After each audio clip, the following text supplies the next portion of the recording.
30 জন আসামির বিরুদ্ধে অপরাধ আমলে গ্রহণ করেছেন ইন্টারন্যাশনাল ক্রাইমস ট্রাইব্যুনাল অ্যাক্টের 3-2 এবং 4-1-2-3 এই ধারায় তাদের বিরুদ্ধে অপরাধ আমলে গ্রহণ করেছেন। আগামী 10ই জুলাই পরবর্তী শুনানির জন্য দিন ধার্য করেছেন। ওই দিন যে 4 জন আসামি গ্রেপ্তারকৃত আছে তাদেরকে গ্রেপ্তার দেখানো পূর্বক তাদেরকে উপস্থিত করানোর জন্য জেল অথরিটিকে নির্দেশ দিয়েছেন এবং বাকি যে 26 জন আসামি আছে তাদেরকে গ্রেপ্তার করে ওই তারিখে হাজির করার জন্য আইন শৃঙ্খলা রক্ষাকারী বাহিনীর প্রতি নির্দেশ দিয়েছেন। সেই দিন আসামিদের উপস্থিতির পরে বিচারের জন্য যে স্বাভাবিক কার্যক্রম সেটা গৃহীত হবে। যদি সকল আসামি গ্রেপ্তার করা না যায় তাহলে পলাতক আসামিদের ব্যাপারে স্টেট ডিফেন্স লয়ার নিয়োগ করার জন্য আদালত আদেশ দিতে পারেন এবং তার মাধ্যমেই আনুষ্ঠানিক বিচারের যাত্রা শুরু হয়ে যাবে।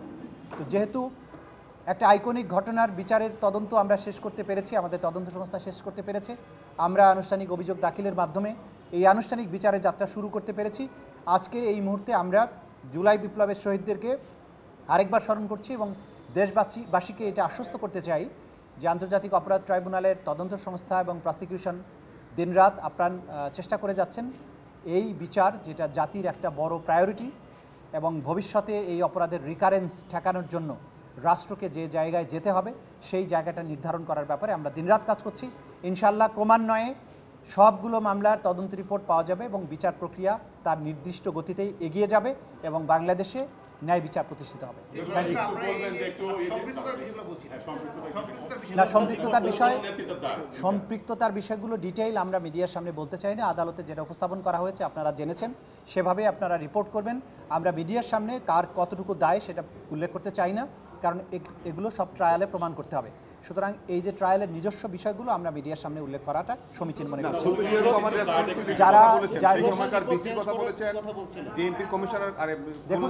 আমরা আমাদের এই আপনারা সবাই জানেন যে মানবতা বিরোধী অপরাধ সংগঠিত হয়েছে, মূল দায়টা হচ্ছে আইন শৃঙ্খলা রক্ষাকারী বাহিনীর, এবং সেখানে পুলিশের যারা ঊর্ধ্বতন কর্মকর্তারা ছিলেন আমরা কিন্তু খুব স্পষ্টভাবে দেখিয়েছি শেখ হাসিনার নির্দেশ লিথাল ওয়েপন ব্যবহার করা।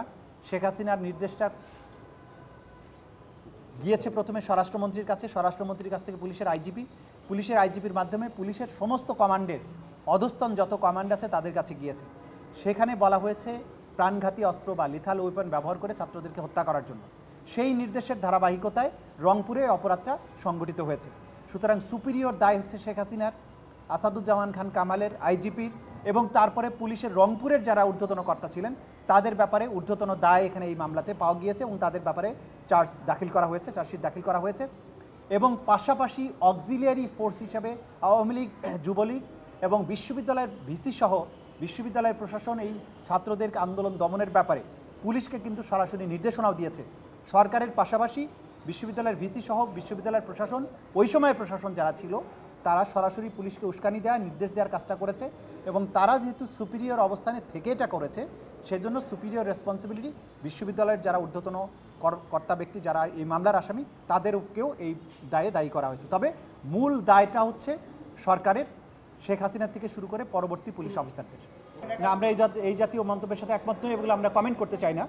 বিচারের জন্য যতটুকু সময় প্রয়োজন বিচারের সেই গতিতে আগাচ্ছে এবং এইটাকে দ্রুততম সময়ের মধ্যে নিষ্পত্তি করা এবং পাশাপাশি ন্যায় বিচারের সকল স্ট্যান্ডার্ড মেনটেন করা, এই দুটোকে মেনটেন করে আমরা চলছি। তাতে কয়দিন সময় লাগছে সেটা নিয়ে আমাদের ওয়ারিড হওয়ার কোনো কারণ নেই, কারণ বিচারকে ন্যায় বিচারের মাধ্যমে সমাপ্ত করতে হবে। সেজন্য আমি তাড়াহুড়ো করে মোবাইল কোর্টের মতো মামলা বিচার শেষ করা এখানে সম্ভব নয়। যতটুকু সময়ের দরকার সেটা নেওয়া হচ্ছে এবং আদালত বাকিটা নির্ভর করবে আদালতের উপরে। আমাদের তদন্ত প্রক্রিয়া শেষ করা এবং প্রসিকিউশনের পক্ষ থেকে ফরমাল চার্জ দাখিল করা কাজটা আমরা সম্পন্ন করেছি।